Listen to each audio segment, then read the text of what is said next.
The last thing I wanna cover is the supports in general as a crutch. Okay, so if you do have a leg difference, you were born with that leg difference. You grew up with your body's supposed to be used to it. That is conditions that you develop such a injury from that you're going to have support, and you're going to have a support in your foot to try to make your legs a little more even, because you're just breaking it down. Okay, and I see a lot of spines that basically, because of the leg length discrepancy, you just crushed one side, and there's no way, there's no going back. You're going to have a lift. Okay, and if that's the case, you need to know. So if your back keeps aching and you have a leg length discrepancy, you've got to make sure that that didn't happen. That you just didn't crush, that side, and now you need some help, because it won't get better. Okay. So if you need support, you need support now.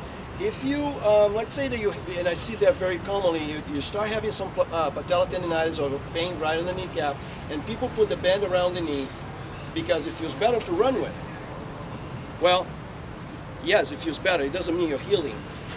Okay, you're just taking the load from the tendon to allow you to do something that you should be able to heal this first before you really go run. If you are a week from the race and you are well conditioned and you want to do the race, and that's something that's going to help you on the race so you don't get hurt worse, yes, go ahead and do it. Okay, but for your training purposes, to put a brace to train, it makes no sense. Okay, if you need a brace, you shouldn't be doing that activity. You should be able to recover so you can do it. Does that make sense? Because basically you're going to get hurt. Okay, and the most common crutch that we use all the time is what? Besides the right shoe, medication. Okay, since you're a little baby, you sneeze, mama, give you something to stop your sneeze. Belly ache, up, something to stop the belly ache. Okay, so you have a little ache, up, there comes the ibuprofen. Okay, not good.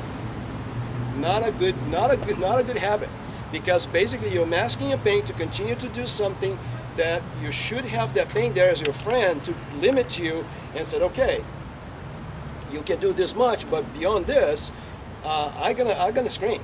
Okay, and that scream is not a bad thing. Okay, because it's saving you from getting worse. And of course, I do pain management. That's my biggest fear, is when I control somebody's pain and I allow them to go and push. I try my best to educate the person and say, look, now the pain's better. It doesn't mean that you're ready to go. Things needs to be strengthened again, so you're safe to do this. Okay, so when should you take something on a positive note to help? After your training, especially if you can't sleep. Okay, so you did a great training, now you're sore, your knee is aching, and you can't fall asleep. Yes, go ahead and take something to fall asleep, because you need to sleep to rest. Okay, so in terms of conditioning, your 50% is your training, 50% is your rest, because you only improve when you rest. You don't improve during running. Does that make sense?